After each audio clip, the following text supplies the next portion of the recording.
नमस्कार, स्वागत है आपका पीताम्बरा परिवार में। आज हम आपको बगलामुखी एकाक्षरी बीज मंत्र या मूल मंत्र के बारे में जानकारी इस वीडियो के माध्यम से देंगे।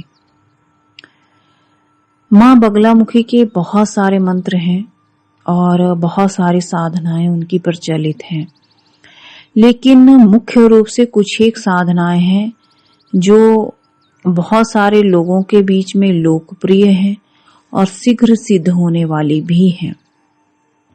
वैसे तो माँ बगलामुखी के बहुत सारे मंत्र हैं, लेकिन बगला एकाक्षरी मंत्र बहुत ही शक्तिशाली, शीघ्र सिद्ध होने वाला और सभी कामनाओं को पूर्ण करने वाला है। माँ बगलामुखी एकाक्षरी मंत्र के बारे में तो वैसे सभी लोग जानते हैं, लेकिन इसका सही उच्चारण क्या है और किस प्रकार इसका जाप करना चाहिए और किस प्रकार इसकी साधना करनी चाहिए, ये लोगों को सही रूप से पता नहीं है। तो ये जानकारी आपको इस वीडियो के माध्यम से बताई जाएगी। अगर आपको यह वीडियो अच्छा लगे तो लाइक और शेयर करें। देखिए, जो माँ बगलामुखी साधना है वो बहुत ही शक्तिशाली साधना है। जो काल इस समय चल रहा है वो बगला काल है, यानी इस समय बगलामुखी साधना की ज्यादा धूम है और माँ बगलामुखी बहुत जल्दी लोगों के ऊपर प्रसन्न हो जाती है। लोगों के बीच में एक भ्रांति ये भी है कि ये बहुत ही क्रूर देवी हैं, शक्तिशाली देवी हैं और ये साधकों का अनिष्ट भी कर देती हैं, लेकिन ऐसा नहीं है।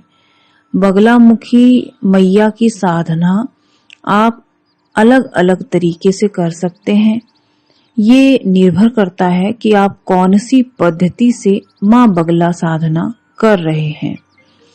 यदि आप माँ बगलामुखी साधना घर में करना चाहते हैं तो आप सात्विक, राजसिक या यौगिक विधि से ही करें।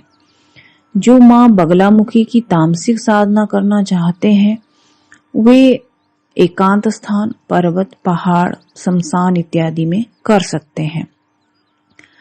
लेकिन माँ बगलामुखी की जो साधनाएं हैं वो कितने प्रकार की हैं? माँ बगलामुखी की साधनाएं मुख्यतः 3 प्रकार की हैं: सात्विक साधना, राजसिक साधना और तामसिक साधना।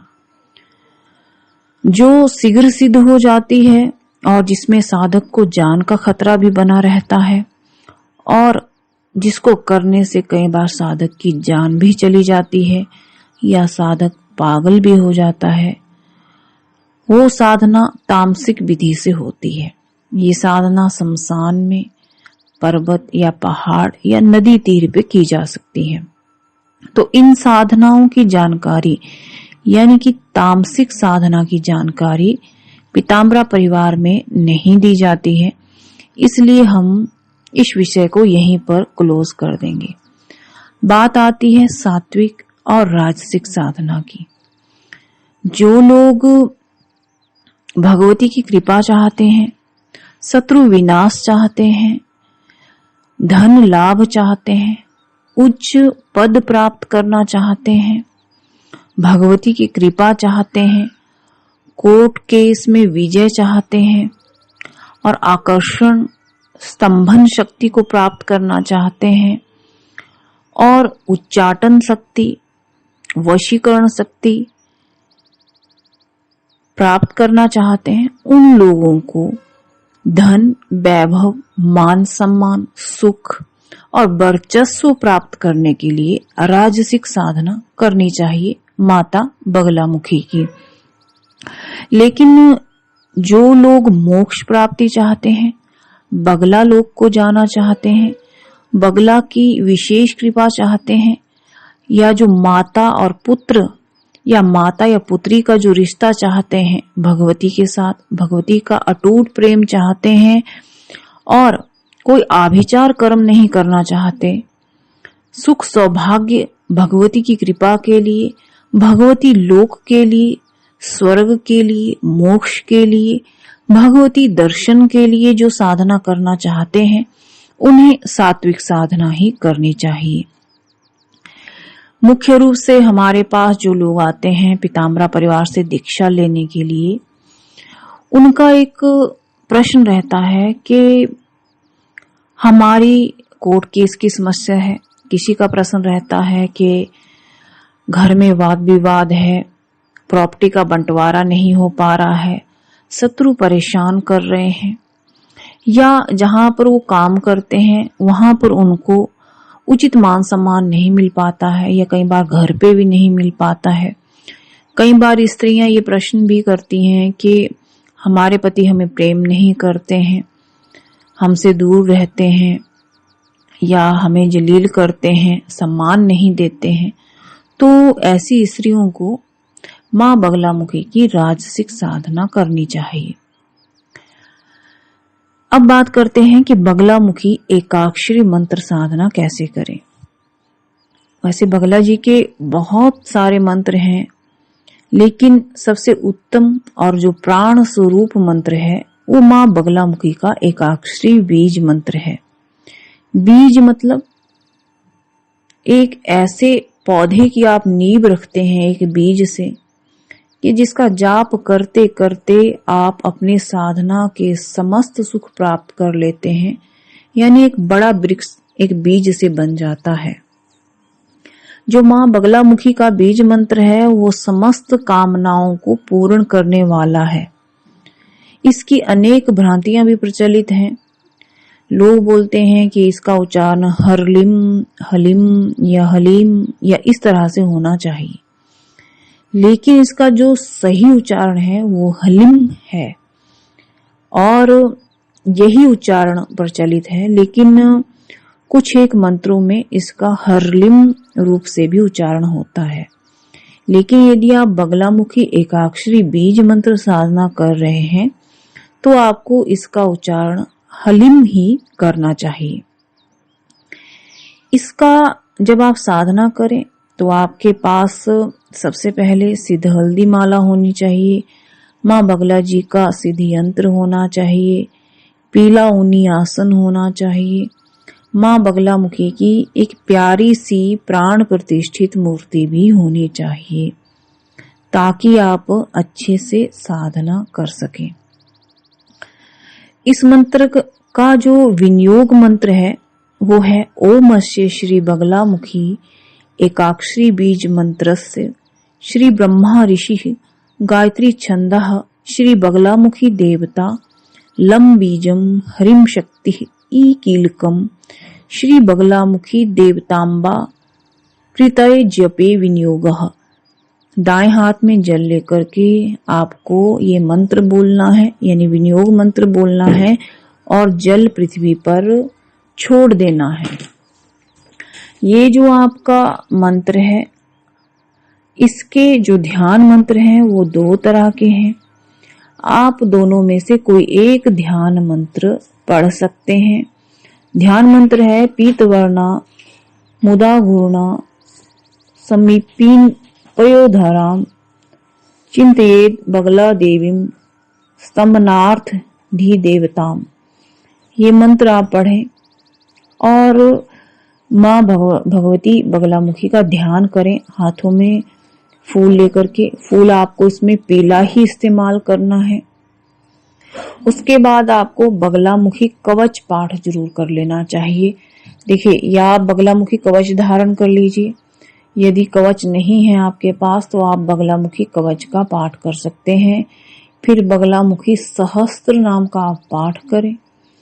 फिर आपको गणपति जी की एक माला, भोले शंकर की एक माला, और आपको बीज मंत्र की माला करनी चाहिए। आप चाहें इसे आप 36 माला, 51 माला, 71 माला या 101 माला आप कर सकते हैं।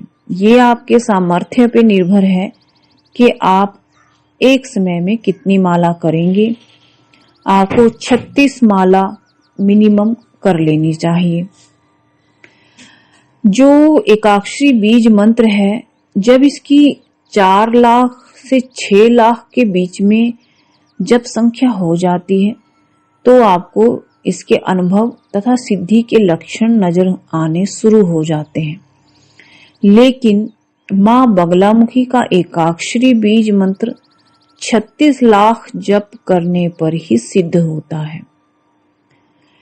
ये बड़ा ही एक विधान है कि इसका आपको जप 36 लाख में ही करना पड़ेगा।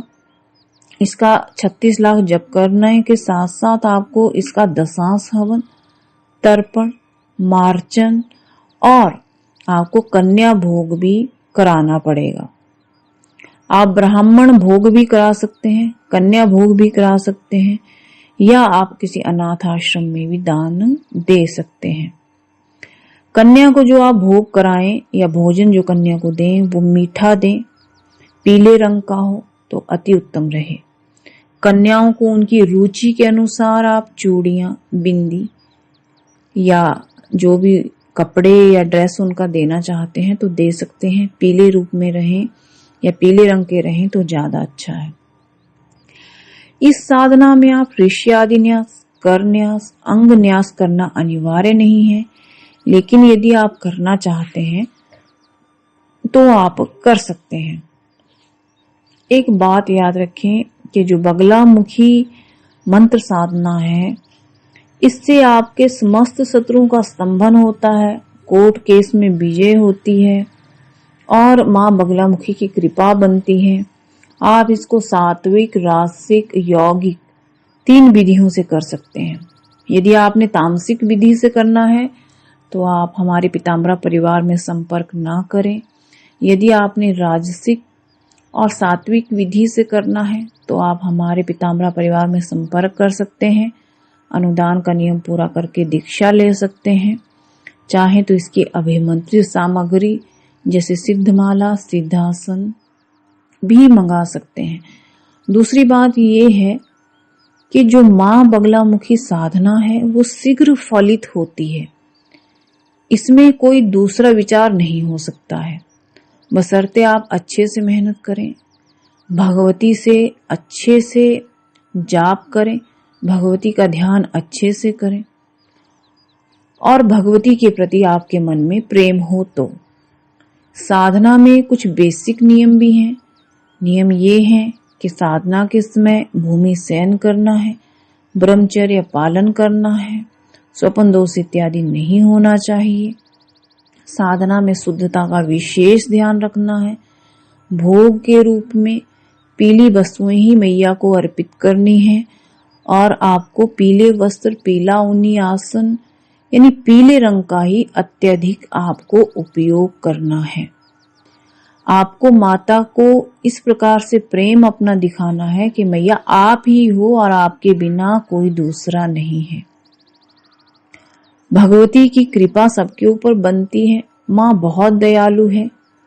तामसिक विधि से साधना ना करें, आप राजसिक या यौगिक विधि से करें, शीघ्र फल आपको मिल जाएगा और डरने जैसी कोई बात नहीं है।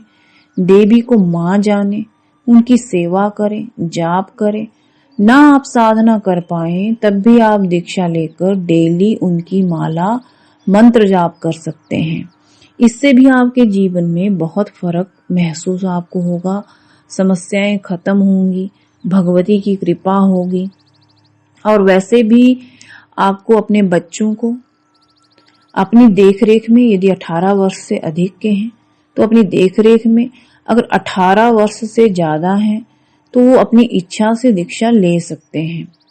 चाहे आप किसी भी सात्विक या रासिक मंत्र की लें, बच्चों को अपने धर्म में डालना चाहिए, उन्हें अपने धर्म सिखाना चाहिए। यदि माता पिता ये सब नहीं करेंगे तो और कौन करेगा।